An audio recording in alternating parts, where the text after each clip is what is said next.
আমার নাম ফাহাম আব্দুল সালাম। আমি বাংলাদেশের একজন সামান্য লেখক। বাংলাদেশের হিন্দু সম্প্রদায়কে অ্যাড্রেস করার কোনো অকাদ আমার নাই, স্বীকার করছি। একদিকে আছে কালচারাল অ্যাপ্রোপ্রিয়েশনের ভয়, অন্যদিকে আছে পাকনামি করার ভয়। তবে এই ভয় অনেক আগেই আমি অতিক্রম করেছি। I would be honest myself. আমি দেখেছি মানুষের মাথায় ঢোকার সবচেয়ে সহজ রাস্তা হলো শুধু সত্যটা বলা। যা আমি সত্য মনে করি শুধু তাই বলবো। অনেক কথাই আপনার খারাপ লাগবে, যেহেতু আমি মুসলমান সেহেতু আপনার মনে হবে যে আমি কন্ডেসেন্ডিং কিংবা সুপ্রিমেসিস্ট। এইসব ট্যাগিংয়ের ভয়ে বাংলাদেশে মুসলমান হিন্দুর যে আলাপ, সেটা কখনোই ফ্র্যাঙ্ক হয় না। ফলে যেই কনভারসেশন আমরা মিডিয়ায় শুনতে পাই সেটা অন্য কারো ঠিক করে দেয়া, পলিটিক্যাল কারেক্টনেসে জর্জরিত। এই অচলায়তন আমাদেরকেই অতিক্রম করতে হবে। বাংলাদেশের হিন্দুদের কাছে শুধু এতটুকু আমি কামনা করি যে আমার কথা যদি আপনার সত্য মনে হয়, আপনি আমাকে দয়া করে গ্রাহ্য করবেন। বাংলাদেশ এক স্বৈরতন্ত্র, এক কুৎসিত স্বৈরতন্ত্র অতিক্রম করেছে। হাসিনার 15 বছরের ফ্যাসিচোর তন্ত্র 1, 2 কিংবা 5 বছরে আমরা অতিক্রম করে ফেলবো, কোনো আহাম্মক এটা চিন্তা করে না। দেশের প্রতিটা ইনস্টিটিউশন এই চোর ধ্বংস করেছে। এই মুহূর্তে দেশে নর্মাল পুলিশিং সম্ভব না। দেশ চালানো হচ্ছে এক্সট্রা কনস্টিটিউশনাল উপায়। প্রায় প্রতিটি সেক্টরের সমস্যা, বড় বড় সমস্যা। স্কুল কলেজ খোলে নাই, প্রচুর প্রতিষ্ঠান এখনো খোলে নাই। আমাদের উচিত এই ইন্টারিম গভর্নমেন্টকে হেল্প করা। একটা স্বাভাবিক সময়ে সরকার যা করতে পারে সেই টুলগুলো তাদের নেই। ব্যক্তিগতভাবে আমি মনে করি যে এই মুহূর্তে তাদের উপর চাপ সৃষ্টি করাটা সমীচীন না। তাদেরকে আরও সময় দিতে হবে এবং সব দিক থেকে তাদের হেল্প করা উচিত। 2 দিন আগে ঢাকার শাহবাগে হিন্দু সম্প্রদায় জড়ো হয়ে বিক্ষোভ করেছেন। দেখেন, বিক্ষোভ করা আপনার অধিকার এবং আপনি যে কোনো সময় তা করবেন, এটা আমি চাই।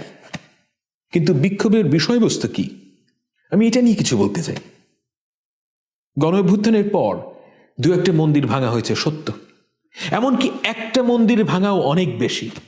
এই কথা আমি বিশ্বাস করি, সত্যি করি। যা সলেম এবং যা সেক্রেড, যে ধর্মের মানুষের কাছেই মনে হোক না কেন, সেটা ভায়োলেট করা যাবে না। কিন্তু এই দুষ্কর্ম বাংলাদেশকে মোটেও রিপ্রেজেন্ট করে না, এমনকি অল্প কিছু মানুষকেও রিপ্রেজেন্ট করে না। অসংখ্য মন্দির দাড়ি টুপিওয়ালা মানুষ রাত জেগে পাহারা দিয়েছে। কত মানুষ যে আমাকে 5 তারিখে যোগাযোগ করেছেন তার হিসাব নেই। তারা জেনুইনলি কনসার্নড যে হিন্দুদের যেন কোনো ক্ষতি না হয়। আপনারা একটা সহজতম সত্য বুঝতে চান না। এই যে কোটি কোটি মুসলমান আপনাদেরকে রক্ষা করতে চায়, এর কারণ জন স্টুয়ার্ট মিল না, বাংলাদেশের সংবিধান না। এর কারণ যে সেই মুসলমান। আমি মুসলমান বলেই এই বিশ্বাস করি ও এই অ্যাক্ট করি যে আমার দ্বারা আপনার যেন কোনো ক্ষতি না হয়, আমার দ্বারা যেন কোনো অবিচার না হয়। আমি জানি না যে আল্লাহর কাছে আপনি পছন্দনীয় না আমি। এই হিউমিলিটি আমাকে বাংলাদেশের সংবিধান দেয় নাই, ইসলাম দিয়েছে। কথাটা আমার একার না, লক্ষ লক্ষ মানুষের।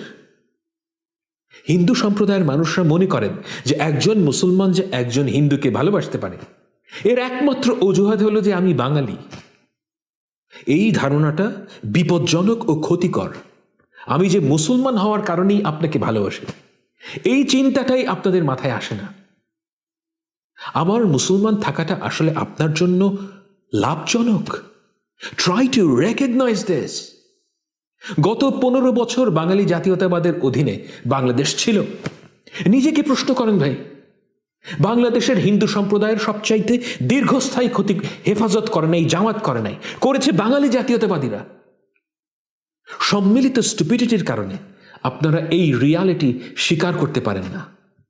একটা কথা মনে রাখবেন, আপনার জন্য একজন চুতিয়া সধর্মীর চেয়ে একজন অনারেবল খ্রিস্টান, মুসলমান কিংবা ইহুদি ইনফিনিটলি বেটার। দেখেন, শেখ হাসিনা, নরেন্দ্র মোদী, ইন্ডিয়ান মিডিয়া কিংবা আমেরিকান আর্মি আপনাদের রক্ষা কবচ না। আপনাদের রক্ষা কবচ হলো বাংলাদেশের রুল অফ ল। কিন্তু জন্মের পর থেকে আপনাদেরকে বোঝানো হয়েছে যে ইন্ডিয়ার আশীর্বাদ পুষ্ট আওয়ামী লীগ আপনাদের বাঁচাবে। এই ননসেন্স আপনারা বিশ্বাস করেছেন। রবীন্দ্রনাথ ঠাকুর, কাজী নজরুল ইসলাম, সত্যজিৎ রায় সাম্প্রদায়িক সম্প্রীতি সৃষ্টি করতে পারবেন না, কোনোদিনও না। It just doesn't work in that way. সাম্প্রদায়িক সম্প্রীতি হলো রুল অফ লর একটা বাই প্রোডাক্ট। সাম্প্রদায়িক সম্প্রীতির এই সম্ভাবনা মানুষ সাথে নিয়েই জন্মায়। এটা কাউকে শেখাতে হয় না, মুসলমানকে না, হিন্দুকেও না। এই মাটিতে যদি ইনসাফ থাকে, সাম্প্রদায়িক সম্প্রীতি এমনিতেই সৃষ্টি হবে। আর যদি রুল অফ ল না থাকে, আপনিও মারা খাবেন, আমিও মারা খাব, কেউ আগে কেউ পরে। কিন্তু আপনাদের রাজনীতি হলো সমাজের নিকৃষ্টতম মানুষটাকে সাপোর্ট করা, কারণ সে মুজিব কোট পড়ে। এই আওয়ামী লীগটি এসে কি করেছে? সে ভার্চু সিগন্যালিং করেছে। শহুরে শিক্ষিত ইলিট হিন্দু ক্লাস ছাড়া সংখ্যাগরিষ্ঠ হিন্দুর সর্বনাশ করেছে আওয়ামী লীগ।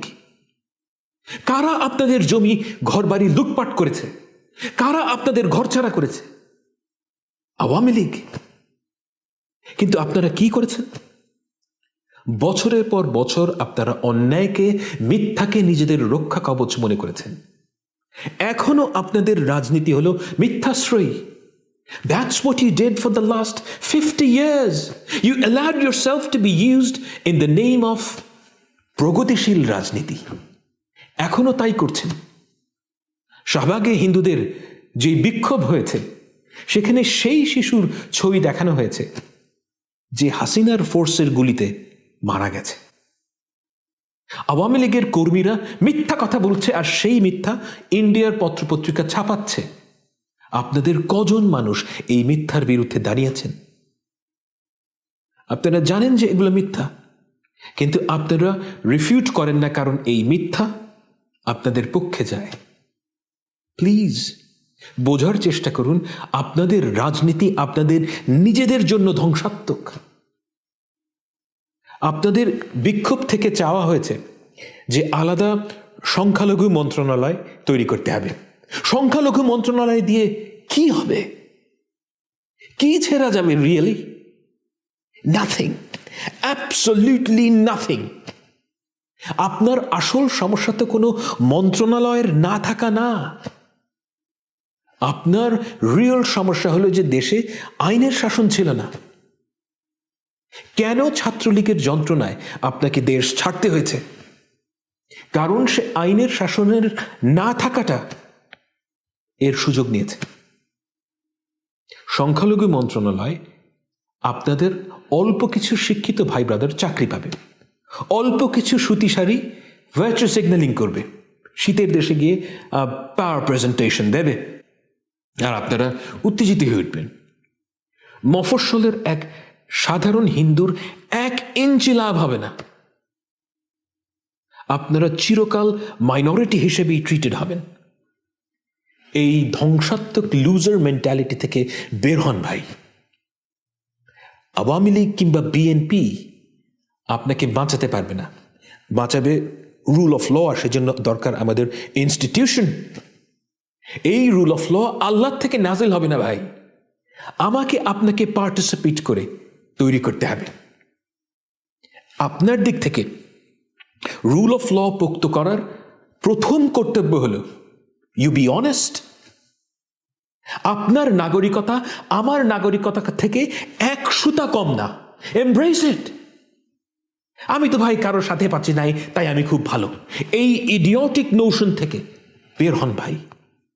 এই দেশটা শুধু মুসলমানের না, এই পৃথিবীটা আল্লাহ পাক শুধু মুসলমানের জন্য তৈরি করেন নাই। আপনারা সব সময় ব্যাকফুটে যান, আপনাদের মধ্যে ডিপ সংকোচ কাজ করে, কারণ আপনারা জানেন যে আপনারা মিথ্যাচারী ফ্যাসিস্ট হাসিনাকে সমর্থন করেছেন 15 বছর। এই ব্যাকফুটে থাকাটা বন্ধ করেন। Take part in the mainstream. Gobindachandra Pramanik সাহেবকে ঠিক এই কারণে আমি সম্মান করি, কারণ তিনি তার জায়গা থেকে সত্যটা বলছেন। তিনি আমার আদর্শ ধারণ করেন না মোটেও, সো বি ইট, কিন্তু আমি তাকে সম্মান করি কারণ তাকে আমার সৎ মনে হয়। বাংলাদেশের কয়টা প্রমিনেন্ট হিন্দু লোক আপনারা দেখেছেন যারা বলছে গত 15 বছরে হিন্দুদের সামষ্টিক স্বার্থের দিক থেকে আওয়ামী লীগ ক্ষতি করেছে? আপনারা সব সময় মনে করেছেন আপনাদের গোষ্ঠীর মুখপত্র হবে একদল ইতর, চোর, বাটপার। কি লাভ হয়েছে? Ask yourself. আপনারা নিজেদেরকে দুর্বল করেছেন, আপনাদের সংগঠিত হওয়ার সম্ভাবনা সংকুচিত করেছেন। You allowed yourself to be used. Be a proud and honourable Hindu. আমার বলার কথা এতটুকুই। দেখেন, আমি কারোর ধর্মবোধ নিয়ে আঘাত করতে চাই না, যদি করে থাকি আমাকে মাফ করে দিন, কিন্তু আমি সত্য বলছি, আর যদি সত্য বলে থাকি তাহলে চিন্তা করবেন। ভালো থাকবেন।